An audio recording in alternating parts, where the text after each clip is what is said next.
ಶ್ರೀರಾಮಕೃಷ್ಣ ವಚನವೇದ ಶ್ರೀರಾಮಕೃಷ್ಣರು ಮತ್ತು master 19ನೇ August 1883 Shravana Krishna ಪಾಡ್ಯಮಿ ಭಾನುವಾರ. ದೇವಾಲಯದಲ್ಲಿ ಈಗ ತಾನೇ ಮಧ್ಯಾಹ್ನದ ಮಂಗಳಾರತಿ ಮುಗಿದು ಬಾಗಿಲು ಹಾಕುತ್ತಿದ್ದಾರೆ. ಪರಮಹಂಸರು ಭಗವತಿಯ ಪ್ರಸಾದ ಸ್ವೀಕರಿಸಿದ ನಂತರ ತಮ್ಮ ಕೊಠಡಿಯಲ್ಲಿ ವಿಶ್ರಮಿಸಿಕೊಳ್ಳುತ್ತಿದ್ದಾರೆ. ಸ್ವಲ್ಪ ಹೊತ್ತು ವಿಶ್ರಮಿಸಿದ ನಂತರ ತಮ್ಮ ಚಿಕ್ಕ ಮಂಚದ ಮೇಲೆ ಎದ್ದು ಕುಳಿತುಕೊಂಡಿದ್ದಾರೆ. ಮಾಸ್ಟರ್ ಕೊಠಡಿಯನ್ನು ಪ್ರವೇಶಿಸಿ ಅವರಿಗೆ ಪ್ರಣಾಮ ಮಾಡಿ ಒಂದು ಕಡೆ ನೆಲದ ಮೇಲೆ ಕುಳಿತುಕೊಂಡ ನಂತರ ಆತನೊಡನೆ ವೇದಾಂತದ ಸಂಬಂಧವಾಗಿ ಮಾತುಕತೆಯಾಡುತ್ತಿದ್ದಾರೆ. ಶ್ರೀರಾಮಕೃಷ್ಣರು ಮಾಸ್ಟರಿಗೆ, ನೋಡು, ಅಷ್ಟಾವಕ್ರ ಸಂಹಿತೆಯಲ್ಲಿ ಆತ್ಮಜ್ಞಾನದ ವಿಚಾರವಾಗಿ ಹೇಳಿದೆ. ಅಜ್ಞಾನಿಗಳು ಹೇಳುತ್ತಾರೆ ಸೋಹಂ ಎಂದರೆ ನಾನೇ ಪರಮಾತ್ಮ ಎಂಬುದಾಗಿ. ಇದೇ ವೇದಾಂತವಾದಿ ಸನ್ಯಾಸಿಗಳ ದೃಷ್ಟಿ. ಆದರೆ ಈ ದೃಷ್ಟಿ ಸಂಸಾರಿಗಳಿಗೆ ತಕ್ಕದ್ದಲ್ಲ. ಸಂಸಾರಿಗಳು ಎಲ್ಲ ವಿಧದ ಕೆಲಸ ಕಾರ್ಯಗಳಲ್ಲೂ ತೊಡಗುತ್ತಾ ನಾನೇ ಆ ನಿಷ್ಕ್ರಿಯ ಪರಮಾತ್ಮ ಎಂಬುದಾಗಿ ಹೇಳುವ ಬಗೆ ಹೇಗೆ? ವೇದಾಂತವಾದಿಗಳ ದೃಷ್ಟಿಯಿಂದ ಆತ್ಮ ನಿರ್ಲಿಪ್ತ. ಸುಖ ದುಃಖ ಪಾಪ ಪುಣ್ಯ ಇವೇ ಮೊದಲಾದವು ಯಾವ ವಿಧದಿಂದಲೂ ಸ್ಪರ್ಶಿಸಲಾರವು. ಆದರೆ ದೇಹಾಭಿಮಾನಿಗಳಿಗೆ ಅವು ಕಷ್ಟ ಕೊಡಬಲ್ಲವು. ಹೊಗೆ ಗೋಡೆಯನ್ನು ಕಪ್ಪು ಮಾಡಬಲ್ಲದು, ಆದರೆ ಆಕಾಶಕ್ಕೆ ಅದು ಏನೂ ಮಾಡಲಾರದು. ಕೃಷ್ಣಕಿಶೋರ ಜ್ಞಾನಿಗಳ ಹಾಗೆ ಹೇಳುತ್ತಿದ್ದ, ನಾನು ಖ ಎಂಬುದಾಗಿ, ಅಂದರೆ ತಾನು ಆಕಾಶದ ಹಾಗೆ ಅಂತ. ಆತ ಒಬ್ಬ ಪರಮಭಕ್ತನಾಗಿದ್ದುದರಿಂದ ಆತನಿಗೆ ಹಾಗೆ ಹೇಳಲು ಹಕ್ಕಿದೆ. ಆದರೆ ಉಳಿದವರ ಬಾಯಿಂದ ಆ ಮಾತು ಉಚಿತವಾದುದಲ್ಲ. ಆದರೆ ನಾನು ಮುಕ್ತ ಎಂಬ ಮನೋಭಾವ ಬಹಳ ಒಳ್ಳೆಯದು. ಸತತ ನಾನು ಮುಕ್ತ ಅಂತ ಹೇಳುತ್ತಲೇ ಇದ್ದರೆ ಮನುಷ್ಯ ನಿಜವಾಗಿಯೂ ಮುಕ್ತನಾಗಿ ಬಿಡುತ್ತಾನೆ. ಇದಕ್ಕೆ ಬದಲು ಮನುಷ್ಯ ನಾನು ಬದ್ಧ ಅಂತ ಹೇಳಿಕೊಳ್ಳುತ್ತಲೇ ಇದ್ದರೆ ಆತ ಬದ್ಧನೇ ಆಗಿಬಿಡುತ್ತಾನೆ. ಯಾರು ಕೇವಲ ಹೇಳುತ್ತಾನೋ ನಾನು ಪಾಪಿ ಎಂಬುದಾಗಿ, ಆ ನೀಚ ಅಧೋಗತಿಗೆ ಇಳಿದು ಬಿಡುತ್ತಾನೆ. ಅದಕ್ಕೆ ಬದಲು ಹೇಳಬೇಕು, ನಾನು ಭಗವನ್ನಾಮೋಚ್ಚಾರಣೆ ಮಾಡಿದ್ದೇನೆ, ಇನ್ನು ನನಗೆಲ್ಲಿಯ ಪಾಪ, ಇನ್ನು ಬಂಧನ ನನಗೆಲ್ಲಿಯದು? ಮಾಸ್ಟರಿಗೆ, ನೋಡು, ಇಂದು ನನ್ನ ಮನಸ್ಸು ಬಹಳವಾಗಿ ಕೆಟ್ಟು ಹೋಗಿದೆ. ಹೃದಯ ಕಾಗದ ಬರೆದಿದ್ದಾನೆ, ತನಗೆ ಬಹಳವಾಗಿ ಕಾಯಿಲೆ ಅಂತ. ಇದಕ್ಕೇಕೆ ನನ್ನ ಮನಸ್ಸು ಕೆಟ್ಟು ಹೋಗಬೇಕು? ಹೀಗಾಗಿರುವುದು ದಯೆಯಿಂದಲೋ ಮಾಯೆಯಿಂದಲೋ? ಮಾಸ್ಟರ್ ಏನು ತಾನೇ ಹೇಳಿಯಾನು, ಸುಮ್ಮನೆ ಇದ್ದಾನೆ. ಶ್ರೀರಾಮಕೃಷ್ಣರು, ಮಾಯೆ ಯಾವುದು ಗೊತ್ತೇ? ತಾಯಿ ತಂದೆ, ಸೋದರ ಸೋದರಿ, ಹೆಂಡತಿ ಮಕ್ಕಳು, ಸೋದರಳಿಯ ಸೋದರ ಸೊಸೆ, ಇವರೇ ಮೊದಲಾದ ಸ್ವಬಾಂಧವರಲ್ಲಿ ಇರುವ ಪ್ರೀತಿಯೇ ಮಾಯೆ. ದಯೆ ಎಂದರೆ ಸರ್ವಭೂತಗಳಲ್ಲಿಯೂ ಒಂದೇ ಸಮನಾದ ಪ್ರೀತಿ. ಈ ನನ್ನದು ದಯೆಯೋ ಮಾಯೆಯೋ? ಆದರೆ ಹೃದಯ ನನಗೆ ಬಹಳ ಮಟ್ಟಿಗೆ ಉಪಕಾರ ಮಾಡಿದ್ದಾನೆ, ನನಗೆ ಬಹಳ ಸೇವೆ ಮಾಡಿದ್ದಾನೆ, ವಿಶೇಷತಃ ನಾನು ಕಾಯಿಲೆ ಬಿದ್ದಿದ್ದಾಗ. ಆದರೆ ಕೊನೆಯಲ್ಲಿ ನನಗೆ ಚಿತ್ರಹಿಂಸೆಯನ್ನೂ ಕೊಟ್ಟ. ಆತ ಕೊಡುತ್ತಿದ್ದ ಚಿತ್ರಹಿಂಸೆ ಅಷ್ಟು ತಡೆಯಲಾರದಾಗಿ ಬಿಟ್ಟಿತ್ತು. ಒಮ್ಮೆ ನಾನು ಗಂಗಾ ನದಿಯಲ್ಲಿ ಬಿದ್ದು ಪ್ರಾಣ ಕಳೆದುಕೊಳ್ಳಬೇಕೆಂದು ದಡದವರೆಗೂ ಹೋಗಿಬಿಟ್ಟಿದ್ದೆ. ಆದರೆ ಆತ ಬಹಳವಾಗಿ ನನಗೆ ಸೇವೆ ಮಾಡಿದ್ದಾನೆ. ಈಗ ಅವನ ಕೈಗೊಂದಷ್ಟು ದೊರೆಯುವುದಾದರೆ ನನ್ನ ಮನಸ್ಸಿಗೆ ಸ್ವಲ್ಪ ಸಮಾಧಾನವಾಗುತ್ತದೆ. ಅದಕ್ಕಾಗಿ ನಾನು ಯಾರನ್ನು ತಾನೇ ಕೇಳುವುದಕ್ಕೆ ಹೋಗಲಿ? ಯಾರು ಇದನ್ನೆಲ್ಲ ಇಲ್ಲಿಗೆ ಬರುವ ಧನಿಕರ ಮುಂದೆ ಹೇಳಿಕೊಳ್ಳುತ್ತಾ ಹೋಗುವವರು? ಗಂಟೆ ಅಪರಾಹ್ನ 2-3 ಅಧರಸೇನ ಮತ್ತು ಬಲರಾಮ ಕೊಠಡಿಯನ್ನು ಪ್ರವೇಶಿಸಿ ಪರಮಹಂಸರಿಗೆ ಪ್ರಣಾಮ ಮಾಡಿ ಒಂದು ಕಡೆ ನೆಲದ ಮೇಲೆ ಕುಳಿತುಕೊಂಡು ಪರಮಹಂಸರ ದೇಹಾರೋಗ್ಯವನ್ನು ವಿಚಾರಿಸುತ್ತಿದ್ದಾರೆ. ಪರಮಹಂಸರು ಹೇಳುತ್ತಿದ್ದಾರೆ, ನನ್ನ ಶರೀರವೇನೋ ಆರೋಗ್ಯದಿಂದಿದೆ, ಆದರೆ ಮನಸ್ಸು ಸ್ವಲ್ಪ ಕಷ್ಟಕ್ಕೊಳಗಾಗಿದೆ. ಅವರು ಹೃದಯನ ಕಾಯಿಲೆ ಸಂಬಂಧವಾಗಿ ಯಾವ ಮಾತನ್ನೂ ಎತ್ತಲಿಲ್ಲ. ಶ್ರೀರಾಮಕೃಷ್ಣರು: ನಾನು ಸಿಂಹವಾಹಿನಿಯನ್ನು ನೋಡಿ ಬರಲು ಹೋಗಿದ್ದೆ. ಆಕೆಯನ್ನು ಕಲ್ಕತ್ತದ ಮಣಿಮಲ್ಲಕ್ಕನ ಮನೆತನಕ್ಕೆ ಸೇರಿದ ಒಂದು ಕುಟುಂಬದವರು ಪೂಜೆ ಮಾಡುತ್ತಿದ್ದಾರೆ. ಈ ಕುಟುಂಬದವರು ಬಹಳ ಕಷ್ಟ ಸ್ಥಿತಿಯಲ್ಲಿದ್ದಾರೆ. ಮನೆ ಹರುಕಲು ಮುರುಕಲು, ಗೋಡೆ ನೆಲ ಎಲ್ಲ ಹಸಿರು ಪಾಚಿ ಮತ್ತು ಪಾರಿವಾಳದ ಹಿಕ್ಕೆಗಳಿಂದ ತುಂಬಿದೆ. ಗೋಡೆಯ ಬಣ್ಣ, ಗೋಡೆಯ ಸುಣ್ಣ, ಒರೆಮಣ್ಣು ಛಿದ್ರ ಛಿದ್ರವಾಗಿ ಒಡೆದು ಉದುರುತ್ತಿವೆ. ಆದರೆ ಇದೇ ಮನೆತನದ ಉಳಿದ ಕುಟುಂಬಗಳು ಒಳ್ಳೆಯ ಸ್ಥಿತಿಯಲ್ಲಿವೆ. ಈ ಮನೆಯವರು ಮಾತ್ರ ಏಳಿಗೆಗೆ ಬರುವ ಯಾವ ಸೂಚನೆಯೂ ನನಗೆ ಕಂಡುಬರಲಿಲ್ಲ. ಮಾಸ್ಟರಿಗೆ: ಒಳ್ಳೆಯದು. ಇದು ಏನು ಸೂಚಿಸುತ್ತದೆ? ಮಾಸ್ಟರ್ ಸುಮ್ಮನೆ ಕುಳಿತಿದ್ದಾನೆ. ಶ್ರೀರಾಮಕೃಷ್ಣರು: ಇದು ಏಕೆ ಹೀಗೆ ಗೊತ್ತೇ? ಯಾರ್ಯಾರು ಯಾವ್ಯಾವ ಕರ್ಮಫಲದ ಬುತ್ತಿಯನ್ನು ಕಟ್ಟಿಕೊಂಡು ಬಂದಿದ್ದಾರೋ ಅವರವರು ಅದನ್ನು ಉಣ್ಣಲೇಬೇಕು. ಪೂರ್ವ ಸಂಸ್ಕಾರ, ಪ್ರಾರಬ್ಧ ಇವನ್ನೆಲ್ಲ ಒಪ್ಪಿಕೊಳ್ಳಬೇಕು. ಆದರೂ ಆ ಹರುಕಲು ಮುರುಕಲು ಮನೆಯಲ್ಲಿ ಸಿಂಹವಾಹಿನಿಯ ಮುಖ ಸುಮ್ಮನೆ ಹೊಳೆಯುತ್ತಿರುವ ಹಾಗೆ ಕಂಡಿತು. ಆವಿರ್ಭಾವವನ್ನು ಒಪ್ಪಿಕೊಳ್ಳಬೇಕು. ಒಮ್ಮೆ ನಾನು ವಿಷ್ಣುಪುರಕ್ಕೆ ಹೋಗಿದ್ದೆ. ಅಲ್ಲಿನ ರಾಜಮನೆತನದವರಿಗೆ ಒಳ್ಳೊಳ್ಳೆ ದೇವಾಲಯಗಳಿವೆ. ಅವುಗಳಲ್ಲೊಂದರಲ್ಲಿ ಮೃಣ್ಮಯೀ ದೇವಿಯ ಮೂರ್ತಿ ಇದೆ.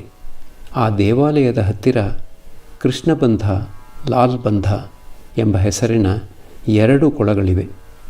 ಒಳ್ಳೆಯದು. ಒಂದು ಕೊಳದ ಹತ್ತಿರ ಹೆಂಗಸರು ತಮ್ಮ ತಲೆಗೆ ಉಪಯೋಗಿಸುವ ಸುಗಂಧ ದ್ರವ್ಯದ ವಾಸನೆ ಬಂತಲ್ಲ, ಏಕೆ ಹೇಳು ನೋಡೋಣ. ಅಲ್ಲಿಗೆ ಬರುವ ಭಕ್ತೆಯರು ದೇವಿಗೆ ಆ ಸುಗಂಧ ದ್ರವ್ಯ ಅರ್ಪಿಸುತ್ತಾರೆ ಎಂಬುದು ನನಗೆ ಗೊತ್ತಿರಲಿಲ್ಲ. ಆ ಕೊಳದ ಹತ್ತಿರ ನನಗೆ ಭಾವಸಮಾಧಿ ಉಂಟಾಯಿತು. ಆಗ ನಾನಿನ್ನೂ ದೇವಾಲಯಕ್ಕೆ ಹೋಗಿ ದೇವಿಯ ದರ್ಶನ ಮಾಡಿರಲಿಲ್ಲ. ಆದರೂ ಆ ಅವಸ್ಥೆಯಲ್ಲೇ ನನಗೆ ಮೃಣ್ಮಯಿಯ ದರ್ಶನ ಆಯಿತು. ಆಕೆ ಆ ಕೊಳದ ನೀರಿನಲ್ಲಿ ಸೊಂಟದವರೆಗೆ ಎದ್ದು ನಿಂತಿದ್ದಳು. ಇಷ್ಟರಲ್ಲಿ ಇನ್ನೂ ಅನೇಕ ಭಕ್ತರು ಬಂದು ಸೇರಿದ್ದರು. ಯಾರೋ ಒಬ್ಬರು ಕಾಬೂಲಿನ ರಾಜಕೀಯ ಕ್ರಾಂತಿ ಮತ್ತು ಒಳಯುದ್ಧದ ಮಾತು ಎತ್ತಿದರು. ಒಬ್ಬ ಭಕ್ತ ಹೇಳಿದ, ಯಾಕೂಬ್ ಖಾನ್ ಸಿಂಹಾಸನಚ್ಯುತನಾಗಿ ಬಿಟ್ಟಿದ್ದಾನೆ ಎಂಬುದಾಗಿ. ಆ ಭಕ್ತ ಪರಮಹಂಸರನ್ನು ಸಂಬೋಧಿಸಿ ಹೇಳಿದ, ಯಾಕೂಬ್ ಖಾನ್ ಒಬ್ಬ ಪರಮ ಭಗವದ್ಭಕ್ತ ಎಂಬುದಾಗಿ. ಶ್ರೀರಾಮಕೃಷ್ಣರು: ನೋಡು, ದೇಹ ಅಂದರೆ ಸುಖ ದುಃಖ ಇದ್ದೇ ಇರುತ್ತದೆ. ಕವಿ ಕಂಕಣನ ಚಂಡಿಯಲ್ಲಿ ಜನ ಕಲುವೀರನನ್ನು ಜೈಲಿಗೆ ಹಾಕಿ ಆತನ ಎದೆಯ ಮೇಲೆ ಭಾರವಾದ ಕಲ್ಲನ್ನು ಹೇರಿದರು ಎಂಬುದಾಗಿ ಹೇಳಿದೆ. ಆದರೆ ಆತ ಭಗವತಿಯ ವರಪುತ್ರ. ದೇಹಧಾರಣೆ ಅಂದರೆ ಸುಖ ದುಃಖ ಇದ್ದೇ ಇರುತ್ತದೆ. ಮತ್ತೆ ದೊಡ್ಡ ಭಕ್ತನಾಗಿದ್ದ ಶ್ರೀಮಂತನನ್ನು ತೆಗೆದುಕೋ. ಆತನ ತಾಯಿಯಾದ ಖುಲ್ಲನೆಯನ್ನು ಭಗವತಿ ಎಷ್ಟೊಂದು ಪ್ರೀತಿಸುತ್ತಿದ್ದಳು. ಆದರೂ ಆತ ಎಷ್ಟೊಂದು ವಿಪತ್ತುಗಳಿಗೆ ತುತ್ತಾಗಬೇಕಾಯಿತು. ಜನ ಆತನ ಕತ್ತನ್ನೇ ಕತ್ತರಿಸಿಬಿಟ್ಟರು. ಪರಮಭಕ್ತನಾದ ಒಬ್ಬ ಮರ ಕಡಿಯುವವನಿಗೆ ಭಗವತಿಯ ದರ್ಶನ ದೊರೆಯಿತು. ಆಕೆ ಆತನ ಮೇಲೆ ಬಹಳವಾಗಿ ದಯೆ ಮತ್ತು ಕೃಪೆ ತೋರಿದಳು. ಆದರೂ ಆತನ ಮರ ಕಡಿಯುವ ಕೆಲಸ ಮಾತ್ರ ನಿಂತು ಹೋಗಲಿಲ್ಲ. ಆ ಕೆಲಸ ಮಾಡಿಯೇ ಆತ ಜೀವಿಸಬೇಕಾಯಿತು. ಕಾರಾಗೃಹದಲ್ಲಿ ದೇವಕಿಗೆ ಶಂಖಚಕ್ರ ಗದಾಧಾರಿಯಾದ ಭಗವಂತನ ದರ್ಶನ ದೊರೆಯಿತು. ಆದರೆ ಆಕೆಯ ಕಾರಾಗೃಹವಾಸ ಮಾತ್ರ ಕೊನೆಗೊಳ್ಳಲಿಲ್ಲ. ಮಾಸ್ಟರು: ಕೇವಲ ಕಾರಾಗೃಹದಿಂದ ಬಿಡುಗಡೆಯೇ ಏಕೆ? ಈ ದೇಹ ಸಕಲ ತೊಂದರೆಗಳಿಗೂ ಮೂಲ. ದೇವಕಿ ಈ ದೇಹದಿಂದಲೂ ಬಿಡುಗಡೆ ಹೊಂದಬೇಕಾಗಿತ್ತು. ಶ್ರೀರಾಮಕೃಷ್ಣರು: ಇದೆಲ್ಲ ಪ್ರಾರಬ್ಧ ಕರ್ಮದ ಫಲ. ಆ ಬುದ್ಧಿ ಇರುವವರೆಗೆ ದೇಹಧಾರಣೆ ಮಾಡಲೇಬೇಕು. ಒಬ್ಬ ಕುರುಡ ಒಮ್ಮೆ ಗಂಗಾ ಸ್ನಾನ ಮಾಡಿದ. ಅದರ ಫಲವಾಗಿ ಆತನ ಪಾಪಗಳೆಲ್ಲ ಆತನನ್ನು ಬಿಟ್ಟು ಹೊರಟು ಹೋದವು. ಆದರೆ ಕುರುಡುತನ ಮಾತ್ರ ಹೋಗಲಿಲ್ಲ. ಎಲ್ಲರೂ ನಗುತ್ತಿದ್ದಾರೆ. ಹಿಂದಿನ ಜನ್ಮಗಳಲ್ಲಿ ಏನೋ ಮಾಡಿದ್ದ, ಅದಕ್ಕಾಗಿ ಆತ ಈ ಜನ್ಮದಲ್ಲಿ ಅನುಭವಿಸಬೇಕಾಗಿತ್ತು. ಮಾಸ್ಟರ್: ಹೌದು, ಬಿಟ್ಟ ಬಾಣದ ಮೇಲೆ ಯಾವ ಹತೋಟಿಯೂ ಇರದು. ಶ್ರೀರಾಮಕೃಷ್ಣರು ದೇಹಕ್ಕೆ ಸುಖ ದುಃಖ ಏನೇ ಬಂದರೂ ಭಕ್ತನ ಜ್ಞಾನ ಮತ್ತು ಭಕ್ತಿಯ ಸಂಪತ್ತು ಅಚ್ಚಳಿಯದೆ ಉಳಿದುಕೊಂಡಿರುತ್ತದೆ. ಉದಾಹರಣೆಗೆ ಪಾಂಡವರನ್ನು ತೆಗೆದುಕೋ. ಅವರು ಏನೇನು ಕಷ್ಟಗಳಿಗೆ ಒಳಗಾದರೂ ಏನು ಕತೆ, ಆದರೂ ಅವರ ಹೃದಯದಲ್ಲಿ ನಾಸ್ತಿಕ ಭಾವನೆ ಒಮ್ಮೆಯೂ ಮೂಡಲಿಲ್ಲ. ಅವರಂಥ ಜ್ಞಾನಿಗಳು, ಅವರಂಥ ಭಕ್ತರು ಎಲ್ಲಿ ದೊರೆಯುತ್ತಾರೆ? ಈಗ ನರೇಂದ್ರ ಮತ್ತು ಕ್ಯಾಪ್ಟನ್ ವಿಶ್ವನಾಥ ಉಪಾಧ್ಯಾಯ ಕೊಠಡಿಯನ್ನು ಪ್ರವೇಶಿಸಿ ಪರಮಹಂಸರಿಗೆ ಪ್ರಣಾಮ ಮಾಡಿ ಒಂದು ಕಡೆ ಕುಳಿತುಕೊಳ್ಳುತ್ತಿದ್ದಾರೆ. ನರೇಂದ್ರನಿಗೆ 22 ವಯಸ್ಸು, ಕಾಲೇಜಿನಲ್ಲಿ ಓದುತ್ತಿದ್ದಾನೆ. ಪರಮಹಂಸರು ನರೇಂದ್ರನಿಗೆ ಹಾಡುವಂತೆ ಹೇಳಿದರು. ಕೊಠಡಿಯ ಪಶ್ಚಿಮ ಗೋಡೆಗೆ ತಂಬೂರಿಯನ್ನು ತೂಗು ಹಾಕಿದೆ.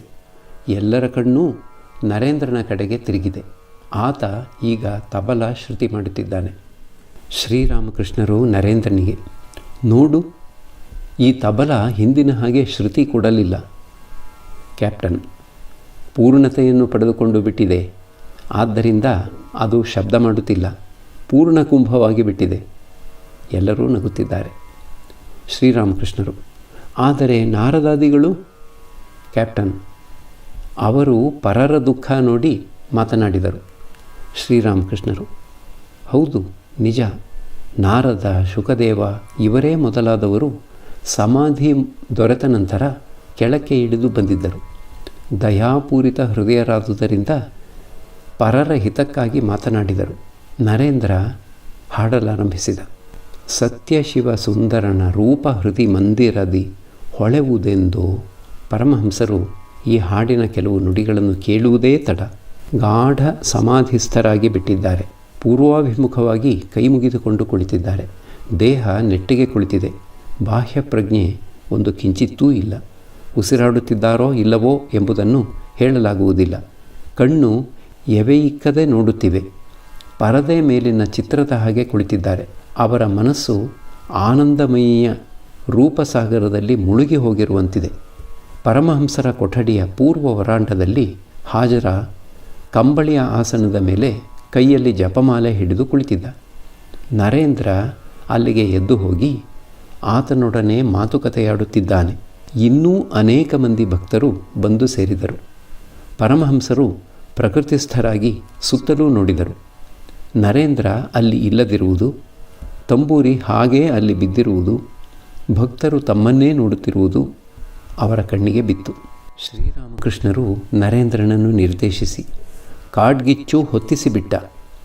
ಈಗ ಆತ ಇಲ್ಲಿ ಇದ್ದರೆ ತಾನೇ ಏನು, ಅಥವಾ ಹೊರಕ್ಕೆ ಹೋದರೆ ತಾನೇ ಏನು? ಕ್ಯಾಪ್ಟನ್ ಮತ್ತು ಉಳಿದ ಭಕ್ತರಿಗೆ, ಚಿದಾನಂದವನ್ನು ಆರೋಪಿಸಿಕೊಳ್ಳಿ, ನಿಮಗೂ ಆನಂದ ಉಂಟಾಗುತ್ತದೆ. ಚಿದಾನಂದ ಯಾವಾಗಲೂ ನಿಮ್ಮಲ್ಲಿ ಇದ್ದೇ ಇದೆ. ಅದು ಆವರಣ ವಿಕ್ಷೇಪ ಶಕ್ತಿಗಳಿಂದ ಕೇವಲ ಮುಚ್ಚಲ್ಪಟ್ಟಿದೆ. ವಿಷಯಾಸಕ್ತಿ ಕಡಿಮೆಯಾದಷ್ಟು ಭಗವಂತನಲ್ಲಿ ಪ್ರೀತಿ ಅಧಿಕವಾಗುತ್ತಾ ಬರುತ್ತದೆ. ಕ್ಯಾಪ್ಟನ್, ಕಲ್ಕತ್ತಾದ ಕಡೆಗೆ ಮುಂದುವರೆದಷ್ಟು ಕಾಶಿ ದೂರವಾಗುತ್ತಾ ಬರುತ್ತದೆ. ಹಾಗೆಯೇ ಕಾಶಿ ಕಡೆಗೆ ಮುಂದುವರಿದಷ್ಟು ಕಲ್ಕತ್ತಾ ದೂರವಾಗುತ್ತಾ ಬರುತ್ತದೆ. ಶ್ರೀರಾಮಕೃಷ್ಣರು, ರಾಧೆ ಶ್ರೀಕೃಷ್ಣನ ಕಡೆಗೆ ಮುಂದುವರಿದಷ್ಟು ಆಕೆ ಆತನ ದೇಹ ಗಂಧವನ್ನು ಅಧಿಕಾಧಿಕವಾಗಿ ಪಡೆಯುತ್ತಿದ್ದಳು. ಭಗವಂತನ ಕಡೆಗೆ ಮುಂದುವರಿದಷ್ಟು ಆತನಲ್ಲಿ ಭಾವ ಭಕ್ತಿ ಅಧಿಕಾಧಿಕವಾಗುತ್ತಾ ಬರುತ್ತದೆ. ನದಿ ಸಮುದ್ರವನ್ನು ಹೆಚ್ಚು ಹೆಚ್ಚಾಗಿ ಸಮೀಪಿಸಿದಂತೆಲ್ಲ ನದಿಯಲ್ಲಿ ಉಬ್ಬರವಿಳಿತಗಳು ಅಧಿಕಾಧಿಕವಾಗುವುದನ್ನು ನಾವು ನೋಡಬಹುದು.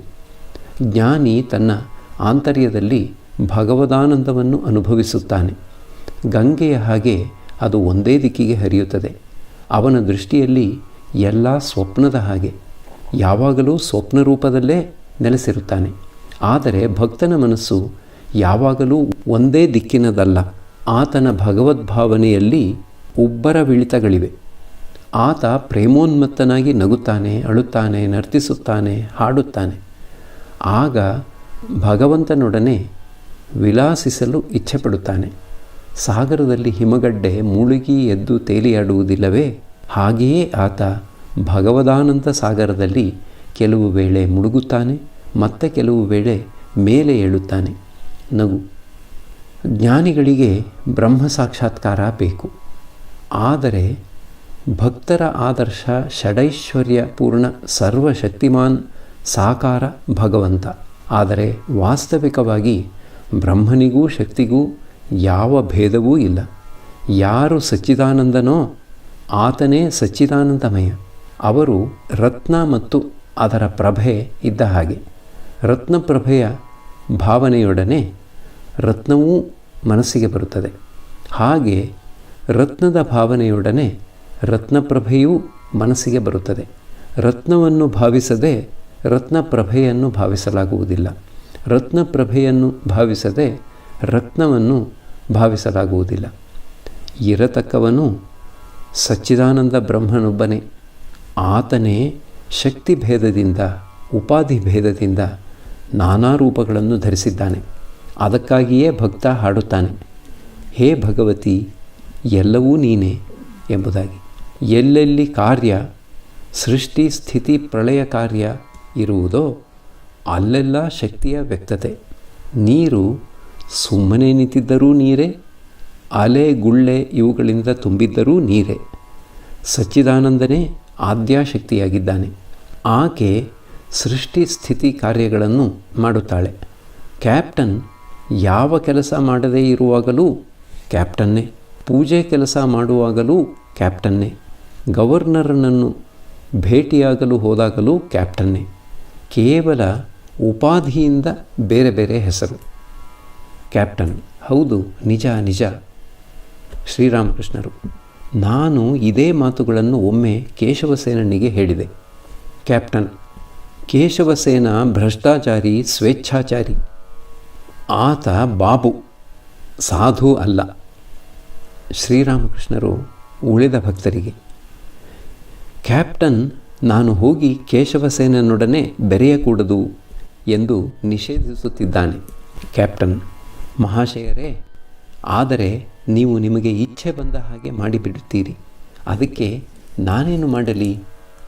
ಶ್ರೀರಾಮಕೃಷ್ಣರು ಸಿಟ್ಟುಗೊಂಡು, ನೀನು ಮಾತ್ರ ಹಣಕ್ಕಾಗಿ ಗವರ್ನರ್ ಹತ್ತಿರಕ್ಕೆ ಹೋಗಬಹುದು, ನಾನು ಕೇಶವಸೇನನ ಹತ್ತಿರಕ್ಕೆ ಹೋಗಕೂಡದು? ಆತ ಭಗವತ್ ಚಿಂತನೆ ಮಾಡುತ್ತಾನೆ, ಭಗವನ್ನಾಮೋಚ್ಚಾರಣೆ ಮಾಡುತ್ತಾನೆ. ನೀನೇ ತಾನೇ ಹೀಗೆಲ್ಲ ಹೇಳೋದು? ಈಶ್ವರ ಮಾಯಾ ಜೀವ ಜಗತ್, ಭಗವಂತನೇ ಈ ಜೀವ ಜಗತ್ ಎಲ್ಲ ಆಗಿದ್ದಾನೆ ಅಂತ. ಹಾಗಾದರೆ ಕೇಶವನಲ್ಲೂ ಭಗವಂತ ವಾಸಿಸುವುದಿಲ್ಲವೇ? ಹೀಗೆಂದು ಹೇಳಿ ಪರಮಹಂಸರು ಇದ್ದಕ್ಕಿದ್ದ ಹಾಗೆ ಕೊಠಡಿಯನ್ನು ಬಿಟ್ಟು ಈಶಾನ್ಯ ವರಾಂಡಕ್ಕೆ ಹೊರಟು ಹೋದರು. ಕ್ಯಾಪ್ಟನ್ ಮತ್ತು ಉಳಿದ ಭಕ್ತರು ಅವರ ಹಿಂದಿರುಗುವಿಕೆಗಾಗಿ ಎದುರು ನೋಡುತ್ತಾ ಕೊಠಡಿಯಲ್ಲೇ ಕುಳಿತಿದ್ದಾರೆ. ಮಾಸ್ಟರ್ ಶ್ರೀರಾಮಕೃಷ್ಣರನ್ನು ಹಿಂಬಾಲಿಸಿದ. ಅದೇ ಈಶಾನ್ಯ ವರಾಂಡದಲ್ಲಿ ನರೇಂದ್ರ ಹಾಜರಾನೊಡನೆ ಮಾತುಕತೆಯಾಡುತ್ತಾ ಕುಳಿತಿದ್ದ. ಪರಮಹಂಸರಿಗೆ ಗೊತ್ತಿತ್ತು, ಹಾಜರ ಸದಾ ಶುಷ್ಕಜ್ಞಾನ ವಿಚಾರದಲ್ಲಿ ತೊಡಗಿರುತ್ತಾನೆ ಎಂಬುದು. ಆತ ಹೇಳುತ್ತಿದ್ದ, ಈ ಜಗತ್ತು ಸ್ವಪ್ನದ ಹಾಗೆ ಅನಿತ್ಯ. ಪೂಜೆ ನೈವೇದ್ಯ ಇವೆಲ್ಲ ಮಾನಸಿಕ ಭ್ರಮೆ. ಸ್ವಸ್ವರೂಪ ಧ್ಯಾನವೇ ಜೀವನದ ಉದ್ದೇಶ. ಮತ್ತೆ ಹೇಳುತ್ತಿದ್ದ, ನಾನೇ ಅವನು ಎಂಬುದಾಗಿ. ಆತ ಹೀಗೆಲ್ಲ ಹೇಳುತ್ತಿದ್ದರೂ ಹಣ, ಮಾನ, ಸಂಭ್ರಮ ಇವುಗಳ ಕಡೆಗೆ ದೃಷ್ಟಿ ಇಟ್ಟಿದ್ದ. ಶ್ರೀರಾಮಕೃಷ್ಣರು ನಗುತ್ತಾ ಹಾಜರಾನಿಗೆ ಮತ್ತು ನರೇಂದ್ರನಿಗೆ ಹೇಳುತ್ತಿದ್ದಾರೆ, ಏನು ಸಮಾಚಾರ, ಏನು ಮಾತನಾಡುತ್ತಿದ್ದೀರಿ? ನರೇಂದ್ರ ನಗುತ್ತಾ, ನಾವು ಏನೇನೋ ದೊಡ್ಡ ದೊಡ್ಡ ಮಾತುಗಳನ್ನು ಆಡುತ್ತಿದ್ದೇವೆ, ಅವು ಸಾಮಾನ್ಯರಿಗೆ ಗೊತ್ತಾಗುವ ಹಾಗಿಲ್ಲ. ಶ್ರೀರಾಮಕೃಷ್ಣರು ನಗುತ್ತಾ, ನೋಡು, ಶುದ್ಧ ಜ್ಞಾನ ಶುದ್ಧ ಭಕ್ತಿ ಎರಡೂ ಒಂದೇ. ಶುದ್ಧ ಜ್ಞಾನ ಎಲ್ಲಿಗೆ ಕರೆದೊಯ್ಯುತ್ತದೋ ಅಲ್ಲಿಗೆ ಶುದ್ಧ ಭಕ್ತಿಯೂ ಕರೆದೊಯ್ಯುತ್ತದೆ. ಭಕ್ತಿ ಮಾರ್ಗ ಬಹಳ ಸುಲಭವಾದ ಮಾರ್ಗ. ನರೇಂದ್ರ ಒಂದು ಹಾಡನ್ನು ಹಾಡಿದ. ನನ್ನನ್ನೂ ಉನ್ಮತ್ತನಾಗಿಸಲೆ ತಾಯಿ ನಿನ್ನ ಭಕ್ತಿಯ ಮಧುರ ಮಧುಪಾನದಿಂದ. ನರೇಂದ್ರ ಮಾಸ್ಟರಿಗೆ ಹೇಳಿದ, ನಾನು ಹ್ಯಾಮಿಲ್ಟನ್ನನ ಒಂದು ಪುಸ್ತಕ ಓದುತ್ತಿದ್ದೇನೆ.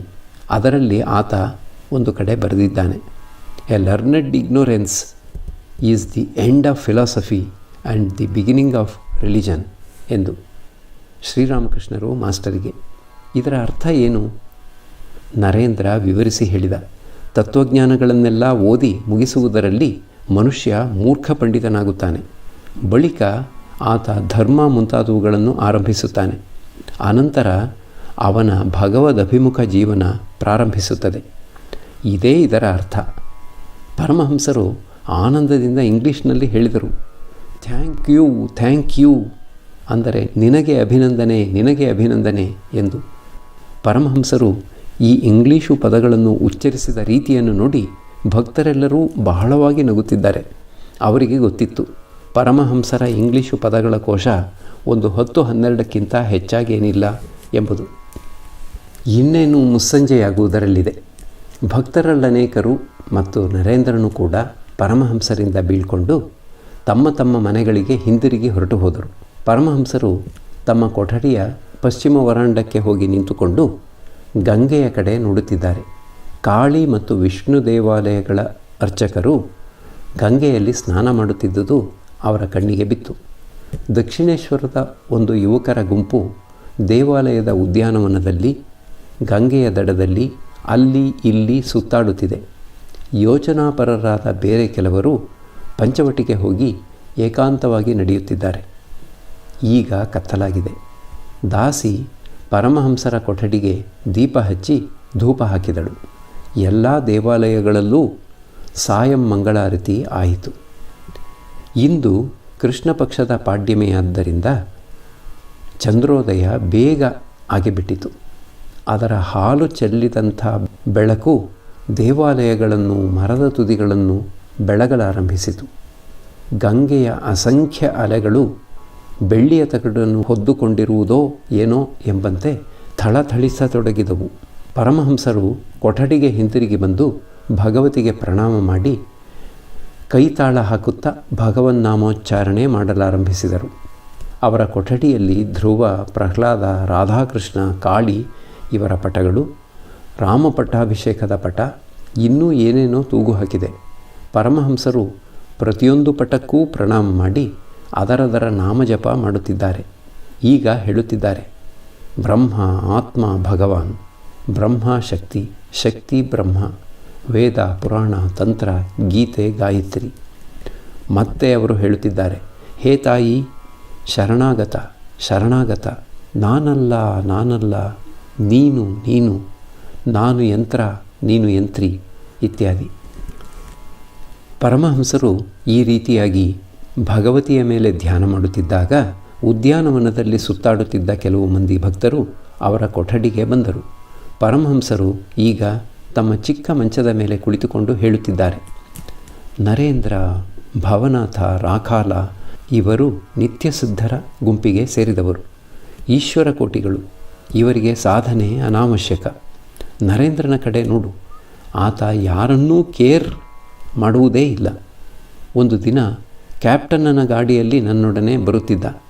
ಒಳ್ಳೆ ಜಾಗದಲ್ಲಿ ಕುಳಿತುಕೊಳ್ಳುವ ಹಾಗೆ ಕ್ಯಾಪ್ಟನ್ ಆತನಿಗೆ ಹೇಳಿದ.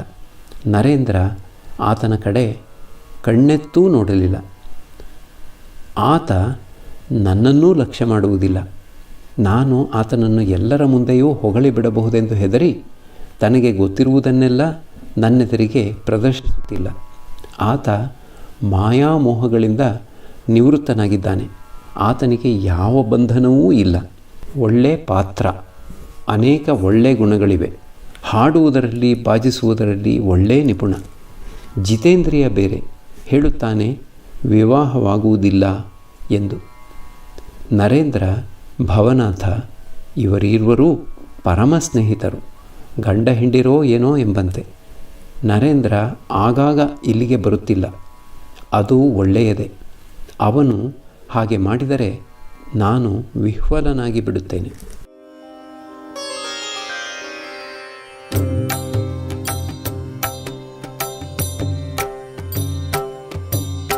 ಶ್ರೀರಾಮ ಕೃಷ್ಣ ಮಂಗಲಕಾರಿ, ಶ್ರೀರಾಮ ಕೃಷ್ಣ ಮಂಗಲಕಾರಿ, ಶ್ರೀರಾಮ ಕೃಷ್ಣ ಮಂಗಲಕಾರಿ, ಶ್ರೀರಾಮ ಕೃಷ್ಣ ಮಂಗಲಕಾರಿ. ನಮೋ ನಾರಾಯಣ भवदुःखहारी नमो नारायण भवदुःखहारी नमो नारायण भवदुःखहारी